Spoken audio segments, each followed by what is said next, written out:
یہ رات جو ہے مخفی کیوں رکھی گئی؟ تعین کے ساتھ کچھ معلوم نہیں یہ رات کون سی رات ہے، کون سی رات ہے، اس کا جواب تو میں بعد میں دوں گا کہ اس میں جو آراء ہیں مختلف، لیکن یہ کہ اس کو کیوں مخفی رکھا گیا اس پر کچھ پیاری باتیں ہیں جو مفسرین نے کہی ہیں۔ پہلی بات تو یہ کہ جتنی عظیم چیزیں ہیں ان سب کو مخفی رکھا گیا۔ قیامت کب آئے گی؟ مخفی ہے، آئے گی یہ یقینی ہے۔ کب آئے گی؟ یہ تو ان امور میں سے ہے کہ جس کا علم نبی اکرم صلی اللہ علیہ وسلم کو بھی نہیں دیا گیا، جبرائیل کو بھی نہیں دیا گیا۔ چنانچہ حدیث جبرائیل میں واضح طور پر الفاظ موجود ہیں، وَمَا الْمَسْئُولُ عَنْهَا بِأَعْلَمَ مِنَ السَّائِلِ، کچھ معلوم نہیں، نہ سائل کو معلوم نہ مسئول کو معلوم قیامت کب آئے گی۔ اب یہ عظیم حقیقت مخفی رکھا گیا اور اس کا خاص طور پر ذکر کیا گیا سورہ طٰہٰ میں، اکاد اخفیھا لتجزی کل نفس بما تسعی۔ اگر تعین کر دیا جاتا تو جو قریب کے زمانے کے لوگ ہوتے وہ تو خوب پھر محنت کرتے آخرت کے لیے،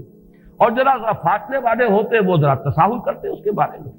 اس کو رکھا گیا ہے، تلوار لٹکی ہوئی ہے، کسی بھی وقت گر سکتی ہے، یہ جیسے گلوٹین کبھی اگر آپ نے دیکھا ہو جس طریقے سے کہ اس کا چھرا گرتا ہے، کسی بھی وقت گر سکتی ہے، لہٰذا ہر وقت چوکس رہو، چوکنے رہو۔ جیسے کہ صحابہ کرام کی شان معلوم ہوتی ہے بعض روایات سے کہ ذرا تیز ہوا چلتی تھی تو وہ سمجھتے تھے کہ قیامت آ گئی۔ اس درجے استحضار تھا اعصاب کے اوپر، اس کا اتنا اثر تھا کہ ذرا تیز جھکڑ چلا اور انہوں نے سمجھا قیامت آ گئی۔ تو اس طریقے سے قیامت کو مخفی رکھا گیا۔ اکاد اخفیھا لتجزی کل نفس بما تسعی۔ نہ آج سے 100 برس پہلے والوں کو معلوم تھا کہ قیامت کب آئے گی، نہ آج والوں کو معلوم ہے، نہ اگر ابھی دنیا کی عمر ہے ابھی 100 برس اور تو قیامت سے ایک دن پہلے بھی شاید یقینی طور پر معلوم نہ ہو سکے کہ کل قیامت آ رہی ہے، تاکہ ہر وقت جو ہے امتحان اتنا ہی شدید رہے، اتنا ہی کڑا امتحان رہے ہر ایک کے لیے۔ لتجزی کل نفس بما تجزی بما تسعی، تاکہ ہر ذی نفس کو بدلہ ملے اس کی سعی کے مطابق۔ اسی طریقے سے موت کا وقت معلوم نہیں، وما تدری نفس بأی ارض تموت، کہاں موت آئے گی کچھ معلوم نہیں، کہاں موت آئے گی، کب موت آئے گی کچھ معلوم نہیں۔ اسی طرح نوٹ کیجئے صلاۃ وسطیٰ، حافظوا علی الصلوات والصلاۃ الوسطیٰ معین نہیں ہے، اس کے لیے آراء اگرچہ ہیں، اکثر آراء جمع ہو گئی ہیں صلاۃ العصر کے بارے میں، لیکن تعین سے حتمی طور پر نہیں کہہ سکتے۔ یہ رائے بھی ہے کہ کوئی بھی معین نہیں، تمام نمازیں جو ہیں وہ صلاۃ وسطیٰ کے حکم میں۔ بہترین نماز، کوشش کرو کہ پوری محافظت کرو، صرف نماز کی نہیں بہترین نماز کی، ہر نماز تمہاری بہترین نماز ہونی چاہیے، ہر روز روز عید ہو، ہر شب شب برات۔ اگر اللہ تعالیٰ کے ساتھ کوئی قلبی ربط ہے تو ہر دن جو گزر رہا ہے وہ روز عید ہے، اور ہر شب جو گزر رہی ہے وہ شب برات ہے۔ لیکن اگر وہ کہ انسان کو غفلت ان کے قلب پر طاری ہے تو وہ عید کا دن بھی اس کے لیے ایک عام دن ہے، اور شب برات بھی اس کے لیے ویسی ہی ایک رات ہے جیسی کہ ہر روز آتی ہے اور چلی جاتی ہے۔ اس اعتبار سے اس کو بھی خاص جو ہے معین نہیں کیا گیا صلاۃ وسطیٰ کون سی ہے۔ اسی طرح بعض روایات میں جو آتا ہے اسم اعظم، اللہ کا ایک نام ایسا ہے کہ اس کے واسطے سے اللہ سے جو بات مانگی جائے وہ رد نہیں ہوتی، لیکن وہ کون سا نہیں بتایا گیا۔ اقوال ہیں، اندازے ہیں، حی و قیوم پر زیادہ، الحی القیوم پر زیادہ لوگوں کا جو ہے وہ اجماع ہوا ہے، لیکن یہ کہ یقین سے نہیں کہہ سکتے۔ تو اسی میں اس کو بھی نوٹ کر لیجئے کہ اس کو مخفی رکھا گیا ہے لیلۃ القدر کو۔ لوگ زیادہ سے زیادہ محنت کریں، زیادہ سے زیادہ مشقت کریں، اس کے لیے جو بھی اس کی قدر و منزلت سے کسی درجے میں آگاہ ہے، وہ اگر معین ہی ہو جاتا کہ ایک شب یہ ہے تو پھر تو سب کے سب اس رات میں محنت کر لیتے، باقی راتیں جو ہیں وہ پھر سونی اور ویران گزرتی۔ لیکن یہ کہ مطلوب یہ ہے کہ زیادہ سے زیادہ راتیں آباد ہوں، زیادہ سے زیادہ راتوں میں ذکر ہو، عبادت ہو، دعا ہو، اس لیے اس کو مخفی رکھا گیا۔ یہ حکمت ہے۔ اس میں بھی ایک عجیب نکتہ ہے جو امام راضی رحمۃ اللہ علیہ نے بیان کیا ہے، اور حوالہ اگرچہ نہیں دیا اس حدیث کا، لیکن ایک روایت کے حوالے سے بات بیان کی ہے کہ اس کے ظاہر نہ کرنے میں بھی اللہ کی ایک شفقت اور رحمت ہے بندوں کے حق میں، اس لیے کہ اس کی قدر جتنی زیادہ ہے اتنی ہی اس کی ناقدری پر سزا ہوگی۔ اگر معلوم ہو کہ یہ شب ہے اور اس کی ناقدری کو انسان کرے تو گویا کہ پھر وہ اتنا ہی زیادہ مورد عقاب اور مورد سزا بن جائے گا۔ اس کے لیے ایک بڑا پیارا واقعہ نقل کیا امام راضی نے کہ حضور صلی اللہ علیہ وسلم حضرت علی رضی اللہ تعالی عنہ ایک روز مسجد میں داخل ہوئے، ساتھ ہی آئے ہیں، دیکھا کہ ایک شخص سو رہا ہے، نماز کا وقت ہو چکا تھا۔ حضور نے حضرت علی سے فرمایا کہ اسے جگا دو، اسے ہوش میں لے آؤ تاکہ یہ وضو کرے، نماز کے لیے تیاری کرے۔ حضرت علی نے امتثال امر کیا، جا کر جگا دیا۔ لیکن پھر ایک سوال کیا حضرت علی کہ حضور آپ تو خود نیکی کے کاموں میں بہت سبقت فرمانے والے ہیں، سباق بالخیر یہ لفظ آئے، سبقت کرنے والے بہت کثرت کے ساتھ، تو آپ نے یہ جو ہے یہ کام خود کیوں نہیں فرمایا اور مجھے کیوں اس کے لیے آپ نے حکم دیا؟ آپ خود بھی اسے جگا سکتے تھے۔ آپ نے فرمایا کہ تم اس کی حکمت کو سمجھ لو، میرے جگانے پر اگر وہ نہ جاگتا اور انکار کر دیتا تو کفر ہو جاتا اس کے حق میں، اور تمہارے جگانے پر اگر کوئی تساہل سے بھی وہ کام لیتا تو وہ کفر نہ ہوتا۔ تو یہ ایک فرق ہے کہ اللہ تعالیٰ کی طرف سے ایک شفقت ہے کہ حضور صلی اللہ علیہ وسلم جگاتے اور کسی درجے میں وہ انکار کر دیتا۔ کبھی ایسا بھی ہوتا آدمی نیند میں ہے اور وہ کہتا جاؤ جاؤ مجھے آرام کرنے دو، تو اگر میرے ساتھ یہ معاملہ ہوتا تو وہ کفر کے درجے کو پہنچ جاتی بات، لیکن اگر تمہارے ساتھ یہ معاملہ ہو بھی جاتا تو اس درجے شدید نہ ہوتا۔ تو گویا کہ حضور نے اس شخص پر شفقت کے اعتبار سے یہ شکل اختیار کی کہ خود نہیں جگایا، بلکہ یہ کہ حضرت علی رضی اللہ تعالیٰ عنہ کو حکم دیا کہ اسے جگا دو۔ تو یہ نقطہ کہ لیلۃ القدر کے اخفاء میں یہ بات بھی ہے کہ اگر اس کو عیاں کر دیا جاتا، معین کر دیا جاتا، تو پھر جو لوگ اس سے غافل رہتے پھر وہ بہت سخت ناقدری کا ارتکاب کرتے اور بڑی سزا کے مستوجب ہو جاتے۔ اب چھٹی بحث ہے کہ وہ رات کون سی ہے۔ اگرچہ ایک رائے شاذ یہ بھی ہے کہ وہ رمضان سے باہر کی رات بھی ہو سکتی ہے، لازم نہیں ہے کہ رمضان ہی کی کوئی شب ہو۔ اس میں چونکہ بعض حضرات نے ایک روایت کی وجہ سے جسے ہم شب برات کہتے ہیں، لیلۃ البرات، یہ شعبان کی 15ویں شب، درمیانی شب، اور اس کے بارے میں ایک روایت موجود ہے حضرت عائشہ صدیقہ رضی اللہ تعالی عنہا کی کہ رات کے وقت ان کی آنکھ کھلی اور وہ باری آپ ہی کے پاس شب باسی کی تھی حضور کی، تو حضور موجود نہیں تھے، تو تشویش ہوئی کہاں گئے۔ تو جب تلاش کی گئی تو معلوم ہوا کہ حضور جنت البقیع قبرستان میں پہنچے ہوئے ہیں اور وہاں آپ ان کے لیے جو بھی وہاں دفن ہے ان کے لیے استغفار فرما رہے ہیں۔ جب پوچھا گیا معاملہ کیا، تو آپ نے فرمایا یہ بڑی عظیم رات ہے اور اس رات میں فوت ہونے والوں کا فیصلہ ہو جاتا ہے، پیدا ہونے والوں کا فیصلہ ہو جاتا ہے۔ تو اب وہ بھی ایک لیلہ مبارکہ، اسی وجہ سے بعض لوگوں نے وہ جو سورہ دخان کی ابتدائی آیات ہیں انا انزلناہ فی لیلۃ مبارکۃ، اس کو محمول کیا ہے اسی رات پر کہ جس کو ہم شب برات کہتے ہیں اپنی عام اصطلاح میں، لیلۃ البرات اسے عربی میں کہا جاتا ہے۔ برات کے معنی کسی کا چھٹکارا پا لینا۔ یہ شب برات جو ہے وہ برات شادی والی برات نہیں ہے، بلکہ یہ برات کا لفظ ہے عربی زبان کا، جو ہمارے ہاں وہ غلط العام میں برات شب برات بن گیا ہے۔ برات، برات من اللہ ورسولہ، جو سورہ برات کا پہلا لفظ ہے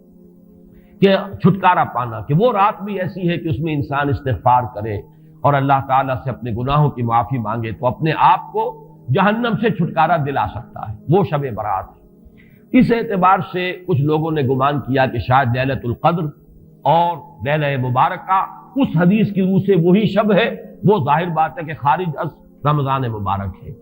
اور یہ کہ اس کے علاوہ بھی بعض آراء ہیں، لیکن یہ آراء جو ہے شاذ کے درجے میں۔ میں یہ کہہ سکتا ہوں کہ تقریباً اجماع ہے اس پر کہ یہ رات رمضان مبارک ہی کی ایک رات ہے۔ اس کی دلیل ایک تو یہ کہ القرآن یفسر بعضہ بعضا کے اصول کے مطابق قرآن مجید کے اندر سورہ بقرہ میں یہ واضح کر دیا گیا شہر رمضان الذی انزل فیہ القرآن، رمضان مبارک کا مہینہ وہ ہے کہ جس میں قرآن نازل کیا گیا، اور یہاں فرمایا انا انزلناہ فی لیلۃ القدر، ہم نے اس کو اتارا ہے لیلۃ القدر میں۔ ان دونوں کو جوڑیے تو اس کا ایک لا محالہ جو ایک انیویٹیبل رزلٹ نکلتا ہے وہ یہی ہے کہ یہ لیلۃ القدر رمضان مبارک میں۔ دوسری اس کی تائید ہوتی ہے وہ مشہور حدیث جس کو الحمدللہ کہ ہم نے بہت عام کیا ہے، رمضان مبارک کی آمد سے قبل کوشش ہوتی ہے ہر سال جو ہے اس کی یاد دہانی کرا دی جائے۔ ایک طویل خطبہ جو حضور نے دیا تھا، خطبنا رسول اللہ صلی اللہ علیہ وسلم فی آخر یوم من شعبان،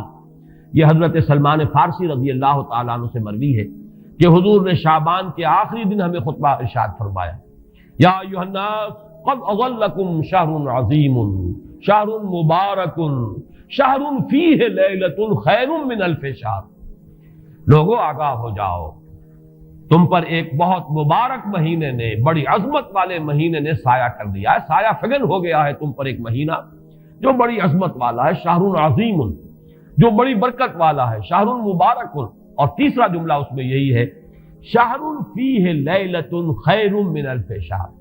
وہ مہینہ کہ جس میں ایک رات وہ بھی ہے کہ جو 1000 مہینوں سے افضل ہے۔ ان دونوں چیزوں کے حوالے سے تقریباً دلائل بھی موجود ہیں، اور ویسے یہ کہ جیسا کہ میں عرض کر چکا ہوں اجماع ہے کہ یہ رمضان مبارک ہی کی ایک شب ہے۔ لیکن رمضان مبارک کی کون سی شب ہے، اس پر بعض مفسرین نے تو لکھا ہے کہ 40 قول ہیں۔ چنانچہ صاحب تفسیر مظہری قاضی ثناء اللہ پانی پتی نے، میں نے وہ تفصیل تو نہیں پڑھی، کہ 40 قول نقل کیے، لیکن امام راضی نے جو 9 قول نقل کیے ہیں وہ میں تیزی کے ساتھ آپ کو سنا دیتا ہوں۔ ابن رزین رحمہ اللہ کا قول یہ ہے کہ رمضان کی پہلی شب ہے۔ حضرت حسن بصری رحمت اللہ علیہ، یہ ہے تابعین میں سے، اس لیے میں رضی اللہ عنہ نہیں کہہ رہا، رحمت اللہ علیہ۔ حضرت حسن بصری رحمت اللہ علیہ کی رائے ہے کہ یہ 17ویں شب ہے، یعنی وہ شب کہ پھر جس کے اگلے دن جو ہے وہ غزوہ بدر ہوا ہے، یوم الفرقان۔ حضرت انس رضی اللہ تعالی عنہ مرفوعاً روایت کرتے ہیں کہ یہ 19ویں شب ہے۔ محمد بن اسحاق جو بہت بڑے سیرت نگار ہیں حضور کے، ان کا قول ہے کہ یہ 21ویں شب ہے۔ حضرت عبداللہ ابن عباس رضی اللہ تعالی عنہما سے قول جو ہے مروی ہے کہ یہ 23ویں شب ہے۔ حضرت عبداللہ ابن مسعود رضی اللہ تعالی عنہ سے مروی ہے کہ یہ 24ویں شب ہے، اور اس کو میں ذرا اہمیت دیتا ہوں اس لیے کہ 24ویں شب جو ہے سورہ علق کی ابتدائی آیات کے نزول کے ضمن میں کچھ حساب کتاب کے جوڑنے سے 24ویں اور 25ویں شب کا بھی معاملہ جڑتا ہے، جو کہ میں نے آپ کو سورہ علق کے درس کے دوران بتایا تھا۔ اس کے بعد حضرت ابو ذر غفاری رضی اللہ تعالیٰ عنہ کا قول ہے کہ یہ 25ویں شب ہے۔ اس کے بعد حضرت ابی ابن کعب رضی اللہ تعالیٰ عنہ کا قول ہے، یہ وہ ہے جن کو کہ حضور نے خود فرمایا کہ اقرأہم ابی ابن کعب، قرآن مجید کے سب سے بڑے قاری حضرت ابی ابن کعب ہیں رضی اللہ تعالیٰ عنہ، اور ان کے بھی سینے پر آپ نے تھپکی دی تھی کہ ایک سوال کیا آپ نے کہ سب سے عظیم سورت کون سی ہے، اور جب انہوں نے صحیح جواب دے دیا سورہ فاتحہ، تو پھر یہ کہ اس پر حضور نے تھپکی دی کہ تمہیں اللہ تعالیٰ نے بہت صحیح مناسبت عطا کی ہے علم کے ساتھ۔ ان کی اور صحابہ میں سے بہت سے لوگوں کی رائے، یہاں تک کہ یہ کہا جا سکتا ہے کہ بقیہ اقوال جو ہیں وہ شاذ کے درجے میں ہیں، اور یہ گویا کہ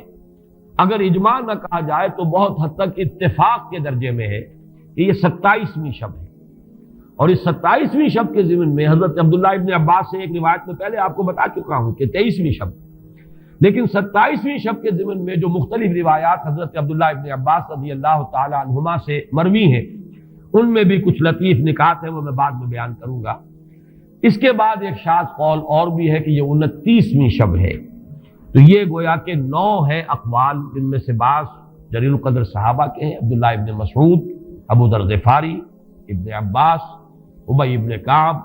لیکن یہ ہے کہ سب سے زیادہ جو اتفاق اگر اجماع نہ کہا جائے تو 27ویں شب پر ہے۔ اس 27ویں شب کے بارے میں حضرت عبداللہ ابن عباس نے 3 نکتے بیان کیے۔ ایک نکتہ تو یہ ہے کہ یہ پوری سورہ مبارکہ جو ہے سورۃ القدر، اس میں 30 الفاظ ہیں، اور ان 30 الفاظ میں سے 27واں لفظ ہے ہیا حتی مطلع الفجر، یہ 27واں ہے۔ اس کے اعتبار سے گویا کہ انہوں نے ایک ربط قائم کیا ہے کہ یہ 27ویں شب ہے۔ ایک بات انہوں نے یہ کہی ہے کہ اللہ تعالیٰ کو وطر محبوب ہے، اللہ وطر و یحب الوطر، اللہ خود بھی اکیلا ہے اور وطر کو پسند کرتا ہے۔ پھر یہ کہ وطر جو ہے اب رمضان مبارک کے اندر اگر وہ وطر شمار کیے جائیں گے تو 14-15 وطر بن جائیں گے، لیکن اس میں چونکہ آخری عشرے کے بارے میں بہت سی روایات جو ہیں ان کا تقریباً اجماع ہو جاتا ہے کہ آخری عشرے میں، تو آخری عشرے میں بھی 5 وطر آئیں گے، 21ویں، 23ویں، 25ویں، 27ویں، 29ویں۔ لیکن حضرت عبداللہ ابن عباس کہتے ہیں کہ 7 کا ہندسہ اللہ تعالیٰ کو بہت پسند ہے، اور بہت سی چیزیں جو ہیں عالم تکوینی میں بھی اور عالم تشریعی میں بھی بہت سی چیزیں وہ ہیں کہ جو 7 کے ہندسے کے ساتھ وابستہ ہیں۔ 7 آسمان ہیں، 7 زمینیں ہیں، ہفتے کے 7 دن ہیں، طواف کے 7 شوط ہیں، سعی بین صفا والمروہ وہ بھی 7 مرتبہ ہے، ادھر سے ادھر، ادھر سے ادھر 7۔ اسی طریقے سے سجدے کے اعضاء بھی 7 ہیں، تو اس سے انہوں نے پہلے وطر اور وطر کے بعد 7 کا ہندسہ، رمضان کے آخری عشرے کی وطر راتیں اور ان میں 7ویں رات یعنی 27ویں شب، وہ اپنے اس حساب کتاب سے بھی. اور جب انہوں نے یہ بات بیان کی تو حضرت عمر رضی اللہ تعالی عنہ نے ان کی تحسین کی تھی. آخری بات اور بھی کہی گئی ہے کہ لیلۃ القدر جو ہے اس کے اندر حروف کو اگر شمار کیا جائے تو 9 بنتے ہیں، اور یہ لیلۃ القدر اس سورہ مبارکہ میں 3 مرتبہ آیا ہے. انا انزلناہ فی لیلۃ القدر وما ادراک ما لیلۃ القدر لیلۃ القدر خیر من الف شہر. اس اعتبار سے بھی 3 کو ضرب دی جائے 9 سے تو وہ بھی 27 کا عدد بنتا ہے. بہرحال یہ میں نے جیسا کہ عرض کیا تھا کہ ان کا کوئی تعلق نہ صرف سے ہے، نہ نحو سے ہے، نہ روایات سے، لیکن بہرحال حضرت عبداللہ ابن عباس کا ایک ذوق ہے. اس کو آپ ذوقی باتیں بھی کہہ سکتے ہیں، لیکن یہ کہ حضرت عبداللہ ابن عباس کی ذوقی بات ہے، لہذا اس کا کم سے کم تذکرہ ہو جانا چاہیے. ایک بحث یہ ہے کہ اہی باقیۃ ام لا، کیا یہ رات جو اس کی عظمت تھی یہ باقی ہے، یا صرف وہی رات جو تھی جس میں کہ قرآن مجید نازل کیا گیا وہی عظمت کی حامل تھی. انا انزلناہ فی لیلۃ القدر، یا یہ کہ اب بھی ہر سال یہ رات آ رہی ہے تو اسی عظمت کی حامل ہے، اسی قدر و منزلت کی، اسی برکت کی حامل ہے. اس پر بھی تقریباً ایک اجماع ہے کہ یہ لیلۃ القدر باقی ہے، ہر سال آتی ہے.